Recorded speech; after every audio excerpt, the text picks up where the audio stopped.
അസ്സലാമലൈക്കും. ഞാനിന്ന് വന്നതേ കുറച്ച് മരുന്നുകൾ കാണിച്ചു തരാനാണ് കേട്ടോ. എല്ലാവരും ഇത് കണ്ടോളി. ഇത് കഞ്ഞുണ്ണി. ഇതെന്താ പറയുക സാധനം? കഞ്ഞുണ്ണി എന്ന് പറഞ്ഞ സാധനമാണ്. ഇപ്പം മഴക്കാലത്ത് ഇഷ്ടം പോലെ ഉണ്ടാവും. ഇത് നമുക്ക് തലയിൽ കുട്ടികൾക്ക് താരനുണ്ടായാൽ ആ താരൻ പോവാനും മുടി വളരാനും തലവേദന ഉള്ള ആൾക്കാരാണെങ്കിൽ തലവേദനക്കൊക്കെ കുറവ് കിട്ടും. ഇത് എണ്ണയിൽ ഇട്ട് കാച്ചി തേച്ചാൽ. അപ്പോൾ ഇത് മനസ്സിലായില്ലേ? ചെടി മനസ്സിലായില്ലേ? ഇതാ കഞ്ഞുണ്ണി ഉണ്ടാ ഇത്. പിന്നെ ഇത് അതുപോലെ ഒരു മരുന്നാണ്. നമുക്ക് നമ്മളെ മുറ്റത്ത് ഇതുണ്ടാകുമ്പോൾ നമുക്ക് അറിയില്ല. പക്ഷേ ഇത് അരിമ്പാറകളൊക്കെ ഉണ്ടായാൽ വേണ്ട, ഇതിനൊരു പാലുണ്ട്. ഇതിനൊരു പാല് വരും. ഇതണ്ട. ഈ പാല് ആ കരിമ്പാറുള്ള സ്ഥലത്ത് പിന്നെ ഒരുതി കൊടുക്കുക ഈ പാല് കൊണ്ടിട്ട്. പിന്നെ അത് കൂടാതെ കുട്ടികൾക്ക് പാലുണ്ണികൾ ഉണ്ടാവുമല്ലോ, നിങ്ങൾ എന്തെന്നാണ് പറയാമെന്നറിയില്ല, നമ്മളെ നാട്ടിൽ പറയുന്ന പാലുണ്ണിന്ന്. ഈ പാലുണ്ണി പോവാനും ഇത് നല്ലതാണ്. ഇതിങ്ങനെ പൊട്ടിച്ചാൽ ഇതിന് പാല് വരും. ഈ പാലാണ് അതിന് ഒരുതി കൊടുക്കേണ്ടത്. പിന്നെ ഇത് കായ അയക്കണ ഇല കുറവാണ്. ഇത് ഒരു മരുന്നാണ്. ഈ മരുന്ന് കല്ലിൻ്റെ അസുഖമുള്ളവർക്ക്, മൂത്രത്തിൽ കല്ലുള്ള ആൾക്കാർക്ക് അരച്ച് പാലിൽ കുടിക്കുക.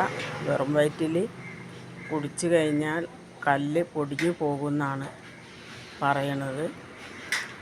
നല്ല സൂപ്പറാണ്. അത് ഇത് വേറൊരു മരുന്ന്. ഇത് ബാദം കൊല്ലി. പണ്ടൊക്കെ ആൾക്കാർ ഈ വെള്ളത്തിൽ തിളപ്പിച്ചിടും രാത്രി വൈകുന്നേരം. അത് പിറ്റേ ദിവസമെടുത്ത് കുളിക്കും. ഇത് എനിക്കൊരാവശ്യം വന്നപ്പോൾ ഞാൻ പല സ്ഥലത്തും നടന്നു. ഇപ്പം ഇതൊന്നും കാണാനില്ല. അങ്ങനെ ഒരു സ്ഥലത്തുനിന്ന് കിട്ടിയതാണ് എനിക്കൊരു കഷ്ണം.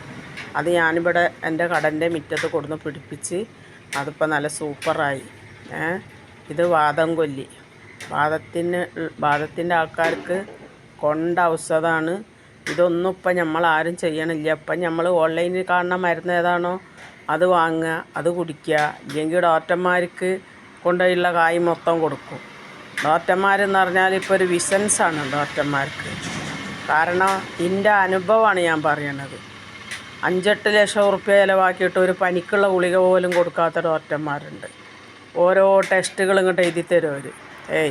അപ്പം നമ്മളിത് പൈസ ഇല്ലെങ്കിലും നമ്മളുണ്ടാക്കും. അപ്പോൾ ഇത് വാദം കൊല്ലി. എല്ലാവരും ഇത് നോക്കി വെച്ചോളി.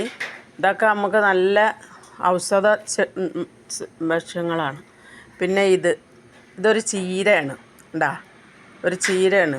ഷുഗറിനും പിന്നെ നമുക്ക് ശരീരത്തിന് എന്തായാലും നല്ലൊരു ഇതാണ്. നമ്മളിത് നമ്മളെ മുറ്റത്തൊക്കെ കാണുമ്പോൾ നമ്മൾ വിചാരിക്കും ഇത് വേറെ എന്തോ ആണെന്ന്. ഇത് ഒരു സൈസ് ചീരാണ്. ഇത് പരിപ്പിട്ട് വെച്ചാൽ നല്ല സൂപ്പറാണ്. തേങ്ങ അരച്ച് പരിപ്പിട്ടിട്ട് വെച്ചാൽ പൊന്നാര മക്കളെ ചോറ് വേവിച്ചാൽ പൊതിയൂല, തന്നെ വാരി തിന്നാലും പൊതിയൂല. അത്രയും നല്ലൊരു ചീരയാണ്. ഇതൊക്കെ എൻ്റെ കടൻ്റെ മുറ്റത്തുള്ളതാണ്. അല്ല വേറെ ഒന്നും കൊടുന്ന ചെടികളൊന്നുമല്ല. പിന്നെ ഇത് കിയാർനെല്ല്. കിയാർനെല്ല് എന്ന് പറഞ്ഞാൽ നമ്മൾ പണ്ടൊക്കെ മഞ്ഞപ്പിത്തത്തിന് അരച്ച് കൊടുക്കും. പിന്നെ മൂത്രത്തിൽ പഴുപ്പുണ്ടായാൽ അരച്ച് കൊടുക്കും. എണ്ണ കാച്ചണയിൽ ഇടും. അത് കൂടാതെ ഇത് പല ഔഷധ സസ്യമാണ്, ചെടിയാണ്.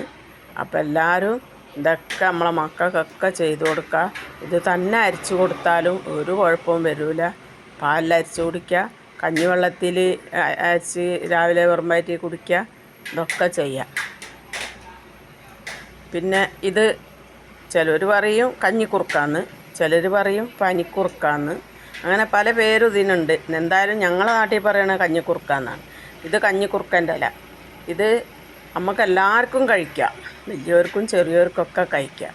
പൊടി മക്കൾക്ക് ജലദോഷമോ കഫക്കെട്ടൊക്കെ വന്നു കഴിഞ്ഞാൽ ഒരു 2 ഇല എടുത്ത് അതിലൊരു ചെറിയ ചീരുള്ളിൻ്റെ നീര് ഒഴിച്ച് ഒരു തുളസി ഉണ്ടെങ്കിൽ തുളസിൻ്റെ ഒരു ഇലൻ്റെ നീരും കൂടി കൂട്ടി ഇത് മൂന്നും കൂടി കുട്ടികൾക്ക് കൊടുത്തു കഴിഞ്ഞാൽ പൊന്നാര മക്കളെ ഒരു കഫം എവിടെയും നിൽക്കില്ല. ഇപ്പം നമ്മൾ എന്താ ചെയ്യണേ? ആസ്പത്രി കൊണ്ടുപോവുക, ആവി പിടിപ്പിക്കുക, അല്ലെങ്കിൽ വേറെ എന്തെങ്കിലും ചെയ്യുക. ഇതൊക്കെയാണ് ഇപ്പോഴത്തെ പണി. എന്നാൽ അതൊക്കെ ഒന്ന് നിർത്തി വെച്ചും കൊണ്ട് ഇതൊക്കെ ഒന്ന് ചെയ്ത് നോക്കി. ഓക്കെ, അപ്പം ഇനി ഞാൻ അടുത്ത വീഡിയോയിൽ കാണും വരെ ബൈ ബൈ.